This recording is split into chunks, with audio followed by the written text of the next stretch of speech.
Robert Green की book the 48 law of power law, no 12 use selective honesty and generosity to disarm your victim, यानी शिकार को निरस्त्र करने के लिए थोड़ी सी ईमानदारी और उदारता का इस्तेमाल करें।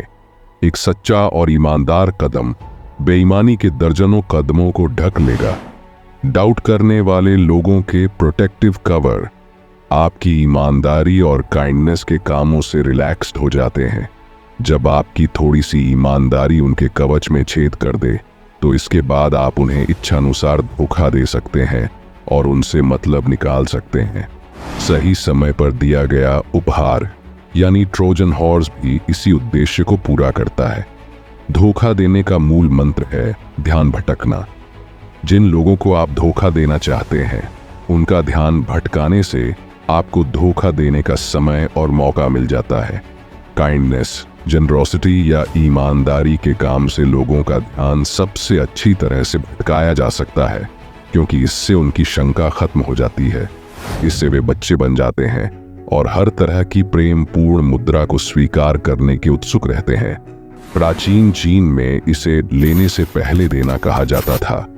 पहले देने से सामने वाले का ध्यान इस बात पर नहीं जाता था कि आप उससे लेने वाले हैं। इस तरकीब के अनंत व्यावहारिक प्रयोग हैं। किसी से खुलेआम कुछ लेना खतरनाक है, शक्तिशाली लोगों के लिए जरूरत की चीज मांगना भी खतरनाक है, भले ही आप कितनी भी विनम्रता से मांगें। जब तक सामने वाले व्यक्ति को अपना फायदा नहीं दिखेगा तब तक वह आपकी जरूरत पर ध्यान नहीं देगा।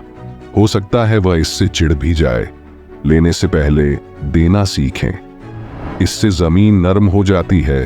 फ्यूचर सोलिसिटेशन का आघात धीरे से लगता है और ध्यान भटकता है। कुछ देने के कई रूप हो सकते हैं: वास्तविक उपहार, जेनरस एक्ट, एहसान, ट्रू कन्फेशन। थोड़ी सी ईमानदारी किसी व्यक्ति से पहली बार मिलते समय सबसे अच्छी तरह काम करती है। हम सब आदतों के गुलाम हैं और हमारी पहली छवि लंबे समय तक चलती है। अगर कोई संबंध की शुरुआत में ही यह भरोसा करने लगता है कि आप ईमानदार हैं, तो बाद में इस भरोसे को बदलने के लिए बहुत कोशिश करनी पड़ती है।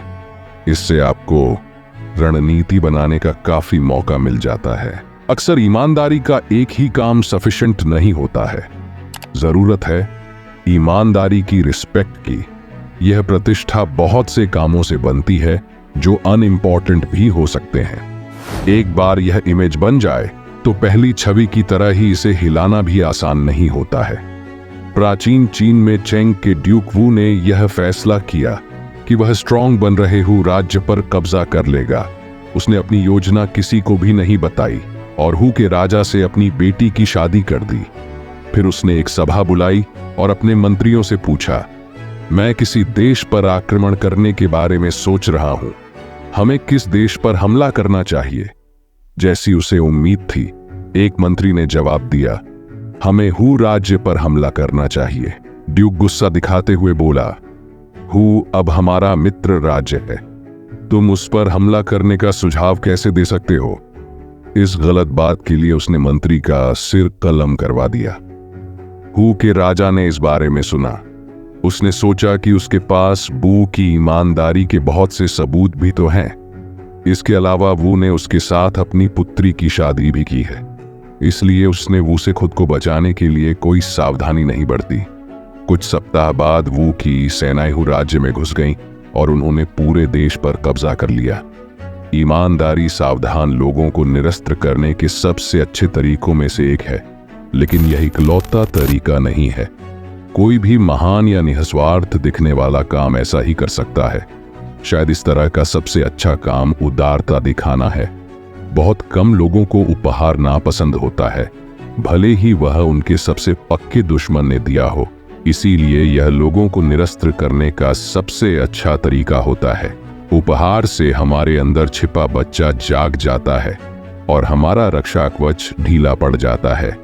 हालांकि हम अक्सर दूसरों के कार्यों को आलोचना की दृष्टि से देखते हैं, लेकिन हम तोहफे के पीछे छिपी कुटिलता को शायद ही कभी देखते हैं, जिसके पीछे अक्सर बड़े उद्देश्य छिपे होते हैं।